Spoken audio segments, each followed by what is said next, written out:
इस वक्त हालत ये है कि उनके जो जर्नैल हैं जो टीवी चैनल पर पहले बैठकर बढ़ के पाकिस्तान के खिलाफ मारा करते थे और पाकिस्तान को चंद घंटों में फतह करने के जो है दावे किया करते थे, आज हालत ये है कि वो बैठ के रो रहे हैं।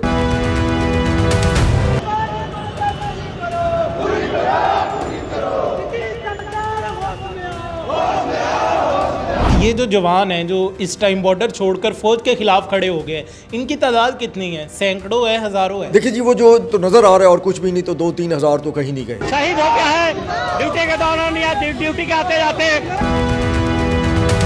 इंडिया चाहे वो जितने मर्जी है नारे लगा ले और जितने मर्जी है दावे कर ले और जितने मर्जी है वो एक बाकायदा बढ़ के मार ले, अगर उसकी फ़ौज ही लड़ने के लिए तैयार नहीं है तो फिर वो मोदी क्या करेगा और उसके आर्मी चीफ क्या करेंगे।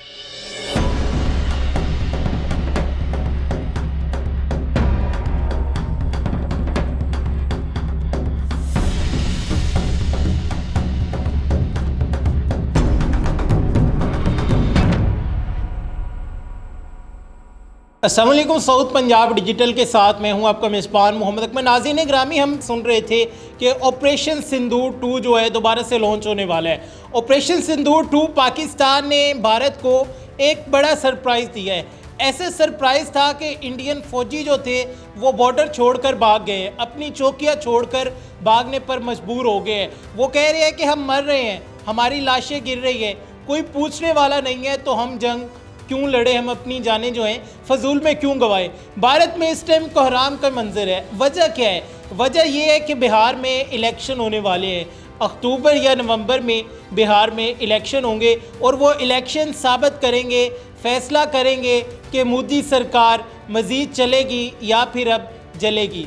तो भारत में क्या हालात हैं ऑपरेशन सिंदूर 2 और इसके साथ साथ पाकिस्तान की जानिब से कौन सा सरप्राइज़ दिया गया है, इसी पर बात करने के लिए हमारे साथ मौजूद है सीनियर तज्जियाकार खालिद बेग साहब। अस्सलाम वालेकुम सर। जी वालेकुम सलाम। सर बहुत शुक्रिया, कीमती टाइम में से टाइम निकाल कर आए। सबसे पहले बताइएगा कि क्या वजह बनी है कि भारतीय फौजी जो है वो दोबारा से सरहद छोड़ के भाग गए हैं, बॉर्डर छोड़कर भाग गए हैं, जो चौकी है दोबारा से वीरान हो गई है।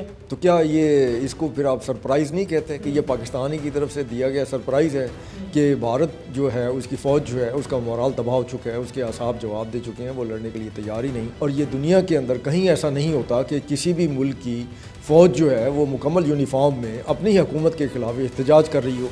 और 13 सितंबर को जिस तरीके से वहाँ पे फ़ौजियों ने उनकी तादाद जो है हज़ारों में थी, सड़कों पे निकल कर यूनिफॉर्म के अंदर बाकायदा उन्होंने जिस तरीके से गवर्नमेंट के ख़िलाफ़, नरेंद्र मोदी हुकूमत के ख़िलाफ़ नारेबाजी की और कहा कि ये हमारे साथ जब हम फ़ौज में आए थे तो हमें जिस तरह के वादे किए गए थे, ये हमारे लिए जो मराद हैं उनमें से कोई भी वादा पूरा नहीं हो रहा। और उन्होंने फिर बाकायदा धमकी भी दी और ये बाकायदा इंडियन न्यूज़ चैनल जो हैं वो भी इसको दिखा चुके हैं, बता चुके हैं और वो ख़बरें भी वहाँ शाया हुई हैं कि उन्होंने धमकी दी है कि अगर हमें हमारी ये जो मराहत हैं हमें ना दी गई तो फिर पूरे भारत में जहाँ जहाँ भी हमारी फ़ौज मौजूद है हमारे जवान जो हैं वो हड़ताल करेंगे। अच्छा सर, ये जो जवान हैं जो इस टाइम बॉर्डर छोड़कर फौज के खिलाफ खड़े हो गए, इनकी तादाद कितनी है? सैकड़ों है, हज़ारों है? देखिए जी, वो जो जुलूस है उसमें तो नज़र आ रहा है और कुछ भी नहीं तो 2-3 हज़ार तो कहीं नहीं गए। वो बाकायदा जो वीडियो इंडियन ही के मीडिया चैनल्स पे आई हैं और उन्होंने बाकायदा वहाँ पर जो कुछ एंकर हज़रात थे, मीडिया वाले थे, उनके कुछ जवानों ने और उन्होंने बाकायदा उनको सवाल जवाब भी किया और उन्होंने उसमें बताया कि हमारे साथ बड़ी ज़्यादती हो रही है। और फिर उसमें उन्होंने ये भी बताया कि हमारे जो अफसरान हैं उनका रवैया हमारे साथ इंतहाई जो है वो तकलीफ़ दे है और हमारी जो है हमें एक बाकायदा जो है हज़ीमत का निशाना बनाया जाता है। तो मेरा ख्याल है कि ये सबसे अहम मसला है इस वक्त जो इंडिया को दरपेश है कि इंडिया चाहे वो जितने मर्जी है नारे लगा ले और जितनी मर्जी है दावे कर ले और जितने मर्जी है वो एक बाकायदा बढ़ के मार ले, अगर उसकी फ़ौज ही लड़ने के लिए तैयार नहीं है तो फिर वो मोदी क्या करेगा और उसके आर्मी चीफ क्या करेंगे। अच्छा सर, इसमें हम देख रहे हैं कि अभी अक्टूबर में या फिर नवंबर में भारत में इलेक्शन भी होने जा रहे हैं बिहार में। तो वो इलेक्शन है जो मोदी की सियासत का फ़ैसला करेंगे कि अब मज़ीद सियासत जो है, मज़ीद ये जमात जो है, मज़ीद ये हुकूमत जो है ये चलेगी या फिर जलेगी, ख़त्म हो जाएगी। देखिए तो उसमें ऐसा है पहले ये सिचुएशन आ गई है तो अब क्या होगा? देखिए सिर्फ बिहार में नहीं हो रहे, 3-4 और रियासतों में भी हो रहे हैं और इन्हीं इंतखाबात के लिए ही इंडिया ने जिस तरीके से ऑपरेशन सिंदूर का जो है ये मिस एडवेंचर किया था, मिस एडवेंचर इसलिए कि उसके गले पड़ गया, ये इस तरीके से गले पड़ गए कि जैसे उसने अपनी बुनियादों में बारूद जो है फिट करके और उसको आग लगा दी हो। वो 4 दिन की जो लड़ाई थी, मार्का हक जो था, उसने भारत को आलमी सतह पर ही अकेला नहीं किया बल्कि वो अपने रियासती अपने अमूर में अपने मुल्क के अंदर भी इस वक्त नरेंद्र मोदी जो है या उनकी जो इस वक्त बरक़रार जमात जो है वो इस वक्त बहुत मुश्किलात से दो चार है और उसका खमियाजा जो है वो भुगत रहे हैं। हमारे मकबूजा कश्मीर के अंदर जो मुसलमान हैं वो उनके ऊपर ज़्यादती कर रहे हैं। रोज़ उनको तलाशियों के नाम पर वो किसी न किसी नौजवान को मार दिया जाता है दहशतगर्द कह के। लेकिन इस तरीके से वो उनकी कुर्बानी है, वो उनकी कुर्बानी है जो रायगान नहीं जाएंगी। और एक अब वक्त आ गया है कि भारत जो है वो मसला कश्मीर के ऊपर ना सिर्फ पाकिस्तान के साथ बैठ कर बातचीत करे और उसका हल भी जो है वो खुद बताए कि यहाँ के क्या हल है जिसमें उसकी इज़्ज़त बहाल हो और बरकरार रह सके। वरना सामने है इस वक्त हालत ये है कि उनके जो जर्नैल हैं जो टीवी चैनल पर पहले बैठकर बढ़ के पाकिस्तान के ख़िलाफ़ मारा करते थे और पाकिस्तान को चंद घंटों में फतह करने के जो है दावे किया करते थे, आज हालत ये है कि वो बैठ के रो रहे हैं और उन्हीं में से कुछ कह रहे हैं भाई हम तो आज तक पाकिस्तान के खिलाफ जो है कोई एक भी जंग नहीं जीत सके और उनके जो दलाइल हैं वो बड़े मजबूत हैं। वो अपने ही दलाइल के ज़रिए अपनी आवाम को बता रहे हैं भाई हमने आज तक सिर्फ जगलरी की है, मीडिया के ज़रिए हमने साबित करने की कोशिश की है कि हम जीत गए हैं और प्रोपेगेंडा के ज़रिए। अच्छा, इसमें खालिद साहब ये भी बताइएगा कि पहले भी हमने देखा कि जब मार्का हक हो रहा था, ऑपरेशन सिंदूर हो रहा था, तब भी इंडियन आर्मी के जो 6 जवान थे वो बाहर निकल आए थे, उन्होंने एहतजाज किया और फिर इंडियन गवर्नमेंट की जानिब से, मोदी की जानिब से उन पर फायरिंग भी की गई। तो अब दोबारा से वही सिलसिला जो है शुरू हो चुका है। एक मुल्क की जो आर्मी है अगर वही रियासत के ख़िलाफ़ खड़ी हो जाए, वही गवर्नमेंट के ख़िलाफ़ खड़ी हो जाए तो फिर उस मुल्क का क्या अशर नशर होगा? देखिए जी, वो लुधियाना में जो उसकी सिख रेजिमेंट्स की वो 3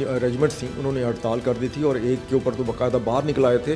उन्होंने बाहर निकल कर सड़कों पर अपने यूनिफॉर्म को आग लगाई, उन पर फायरिंग की गई जी, उन पर फायरिंग की गई थी जिसमें 5-6 सिख जवान जो थे मौके पे उनकी हलाकत हो गई थी और बाकियों को ज़ख्मी जो है वो लुधियाना में, चूँकि वो CMH में इतनी जगह नहीं थी या इस तरह का जो ज़ख्म थे इलाज मुमकिन नहीं था तो उन्हें दिल्ली में शिफ्ट किया गया था। एक चीज़ ज़हन में रखिए कि इंडियन, अगर हम ये हिंदुओं को कहें या वहाँ पर हिंदुत्व के या बाकी जितने भी अक़वाम आबाद हैं, ये कभी भी वॉरियर नहीं रहे तारीख़ में। तो इस वक्त जो मजहबी मिथोलॉजी है इंडिया के अंदर हिंदुत्व की या बाकी सारी, ये वो सारी उसी के दौर की पैदावार है और जिसमें उसका वो जो अशोक का चक्रा जो है जिसको वो, चूँकि वो रथ उसने इस्तेमाल की थी, रथ पे वो ज़्यादातर सफ़र करता था, तो उसका जो रथ के पहिए थे उसको बड़ी मजहबी तौर पर एक अहमियत दी गई और आज भी वो आप देखेंगे इंडिया के झंडे के ऊपर वो पहिया मौजूद है। खैर, ये एक अलग बात हो गई। कहने का मतलब ये है कि हिंदू कभी भी तारीख़ में वॉरियर नहीं रहे, ये जंगजू नहीं रहे। हाँ, अंग्रेज़ के ज़माने में चंद कौमें थीं जिसमें जाट थे, जिसमें सिख थे, इसी में ये राजस्थान के लोग भी शामिल थे और फिर बिहार जो है वहाँ इस वक्त भी इंडियन आर्मी के अंदर 13% जो है बिहार के लोग मौजूद हैं। ये नेपाल के नीचे तराई में और गुवाहाटी और इन इलाकों के जंगजू जो हैं वो अंग्रेज़ों ने उन्हें अपनी इंडियन आर्मी में, इंडियन रॉयल आर्मी में शामिल किया था।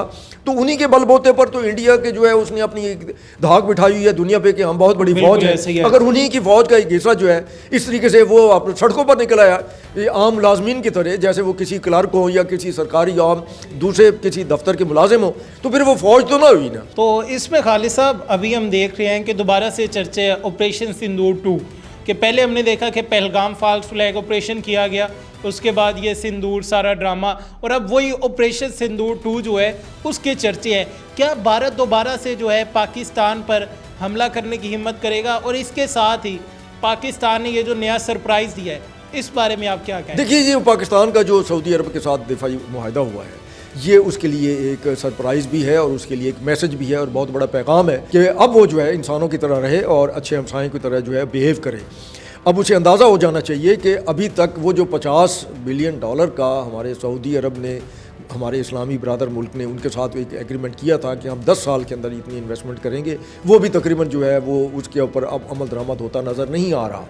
और इस वक्त जो है दीगर अरब रियासतें भी जो है वो परतोल रही हैं कि वो किसी तरीके से पाकिस्तान के साथ उस मुआहदे में शामिल हो जाएं और ये पाकिस्तान की बहुत बड़ी कामी है जिसका सेहरा जो है हमारे फील्ड मार्शल आसिम मुनीर और हमारी जो अफवाज हैं, अफवाज पाकिस्तान, उनके सर जाता है कि उन्होंने 4 दिन के अंदर जो जंग है उसके अंदर भारत जैसे अब 10 गुना बड़ा मुल्क है, वसाइल, आबादी, अफरादी क़ुव्वत, टेक्नोलॉजी हर लिहाज से उसका जिस तरीके से बेड़ा गर्क किया है, तो ये सारा सेहरा उन्हीं के सर जाता है कि जिससे मुतासर होकर अरब जो हैं वो मजबूर हो गए कि वो पाकिस्तान की तरफ देखें। तो ऑपरेशन सिंदूर 2 इस बारे में दोबारा इंडिया हमला करेगा? सवाल ही नहीं पैदा होता। वो पाकिस्तान के ऊपर तो हमला करने का अब सोच भी नहीं सकता। वो गया, वो दिन गुजर गए जिस वक्त वो पाकिस्तान को धमकियां देता था और अपने बयानी और प्रोपेगेंडे के ज़रिए जो है हमारी आवाम को, पाकिस्तानी आवाम को डराने और उन्हें जो है वो मायूस करने की कोशिश करता था, वो वक्त गुजर गया। अब उसके अपने मायूसी का दौर शुरू हो चुका है और उनके अपने डरने का वक्त शुरू हो चुका है। खालिद बेग साहब बहुत शुक्रिया जी। तो नाज़रीन, आपने जाना कि मोदी जिसने हमेशा से लाशों की सियासत की है, जिसने हमेशा से वोट लेने के लिए किसी भी हद तक गिरने की कोशिश की है, वोट लेने के लिए मोदी किसी भी हद तक गिर सकता है। ये पहले भी आपने देखा कि पहलगाम फॉल्स फ्लैग ऑपरेशन जब किया गया तब किस तरह मोदी पूरी दुनिया में एक्सपोज हुआ, और अब दोबारा से मोदी की जानिब से प्रोपोगेंडा जो है एक प्लानिंग की जा रही है कि अक्टूबर में या फिर नवंबर में कि जैसे ही बिहार में इलेक्शन हो तो दोबारा से ऑपरेशन सिंदूर 2 जो है उसका आगाज़ कर दिया जाए, कोई नया ड्रामा रचा जाए। तो इंशाल्लाह मोदी दोबारा से रुसवा होगा। पाकिस्तान का परचम इस वक्त पूरी दुनिया में जिस शान व शौकत के साथ चमक रहा है, लहरा रहा है, इंशाल्लाह ऐसे ही लहराता रहेगा। दोबारा मुलाकात होगी। अपने मेज़बान मोहम्मद अकमल को दीजिए इजाज़त। अल्लाह ने के बाद।